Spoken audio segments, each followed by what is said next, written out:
The Toronto Raptors, who I'm just going to clue you in on what I think. I don't want this to shape your opinion at all, but I'm going to predict right here, right now, as long as they do not play the Milwaukee Bucks, the Raptors are going to win a playoff series this season.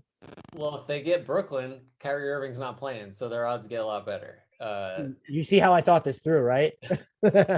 Yeah, I like those chances. They're a buyer to me. They're, I think, as close to, I don't know if there's anyone closer to the tax than they are. I have them at 268,000 under the tax line. I think they are the closest team because it's they have they have Miami beat there, and I think that was the only other closest team that sprang to mind. But while you're vamping, I'll just double check that. No, yeah. So it just that's just to point out that like anything they do, that's going to be a consideration. So their margin is small. I think we've talked about Goran Dragic a lot. It feels like the buyout is obviously there, and any team that is thinking about trading for him will hesitate, I think, or at least think for a second about, well, why am I giving anything up if there's a chance that I could just sign the guy?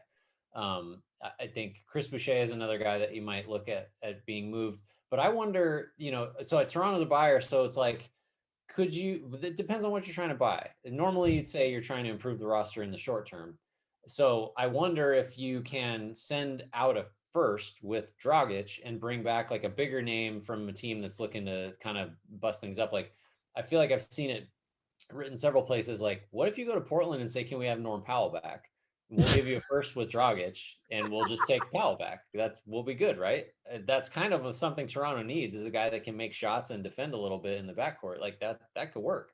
The other option is can Toronto get a pick by, sending out Dragic and taking back bad money, longer money at least. So it's not like it's just a buyout or can we swap him for, nothing. There are some options.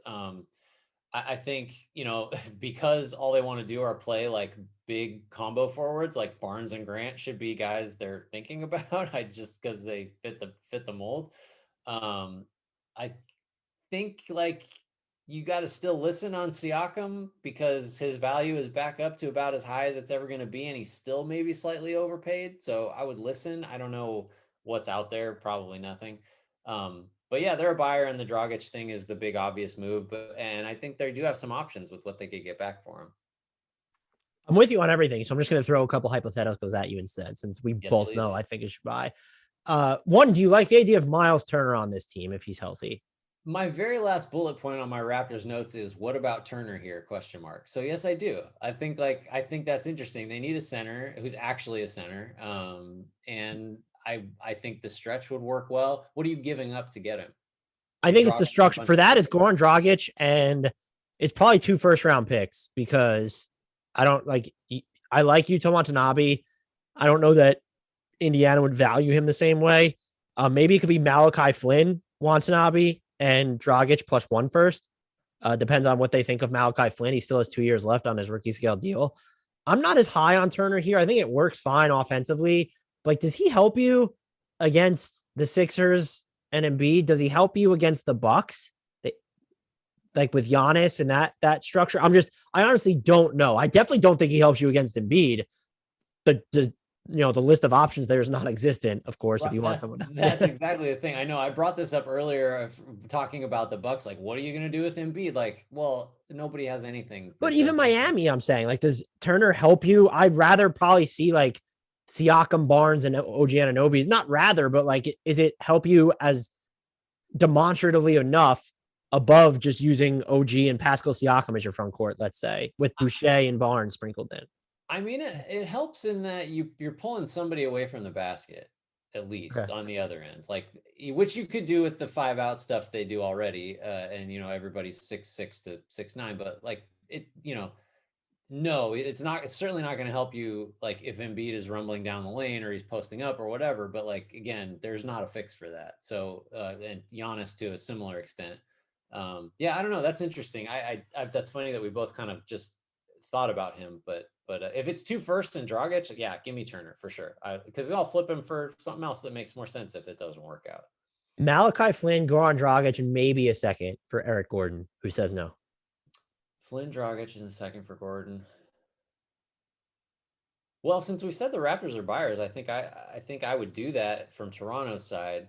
I think Houston should do it too. You get out of the entire, like, that money, Dragic money comes off the books. Malachi Flynn, just someone else to look at in the backcourt. You could structure it maybe without Malachi Flynn and it's a protected first, but that protected first is protected. Like, let's say top 18 or top 20 this year and then turns into 2 seconds immediately. If I'm Toronto, I'm not hamstringing myself out into the distance. Mm-hmm. Yeah, I think that works. I like that. Similar structure, Malachi Flynn, 2 seconds, and Dragic for Karis LeVert. The same, even if it's the first, the heavily protected first, and Dragic for Karis LeVert. I think I like Gordon better. I like Gordon better.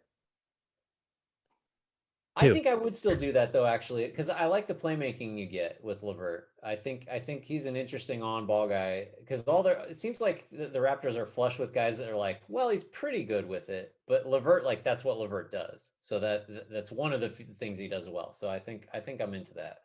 And I think the only issue there is like you could play him with Van Fleet, fine, but like it's Siakam or Barnes he's on the floor with. It can't be both of them.